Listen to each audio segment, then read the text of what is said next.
برادران اسلام، یعنی بچوں، جیسے کہ آپ کو بھی بتایا بھی گیا کہ آج 15 اگست ہے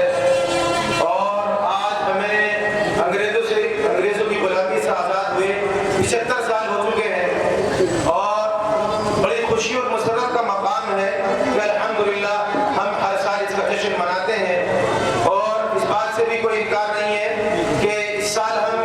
بہت زیادہ اتساہ کے ساتھ اور زبردست خوشی کے ساتھ ہم اس پرمسرت موقع کو انجام دے رہے ہیں اور اس کو انجوائے کر رہے ہیں۔ اللہ کا بڑا کرم ہے کہ اس ملک پر انگریز آئے اور انہوں نے اپنے کاروبار کرنے کے لیے، تجارت کرنے کی غرض سے وہ اس ملک میں ہمارے آئے، اور الحمدللہ ہمارا ملک یہ بہت پیارا ملک سب کا استقبال ہمیشہ کرتا رہا ہے شروع سے۔ وہ آئے اور انہوں نے آگے تجارت کے اور کاروبار کے نام پر آہستہ آہستہ ہمارے ملک کو قیمت کی طرح کھانا شروع کر دیا، اور دیکھتے ہی دیکھتے وہ پورے ملک پر قابض ہو گئے۔ تقریباً 100 سال سے اوپر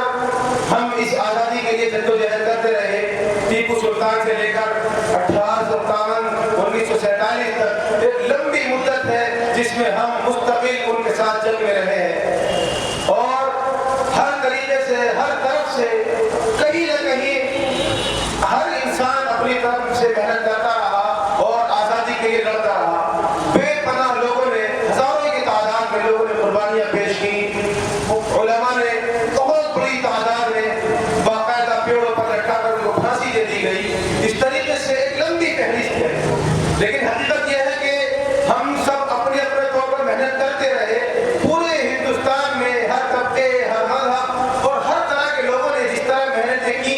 سب کی محنتوں سے مل کر ہمیں آزادی ملی۔ یہ میں بات بار بار اس لیے کہہ رہا ہوں کہ آج ہمیں اس بات کی ضرورت ہے کہ یہ ملک ہمارا کسی بھی ایک مذہب سے آزاد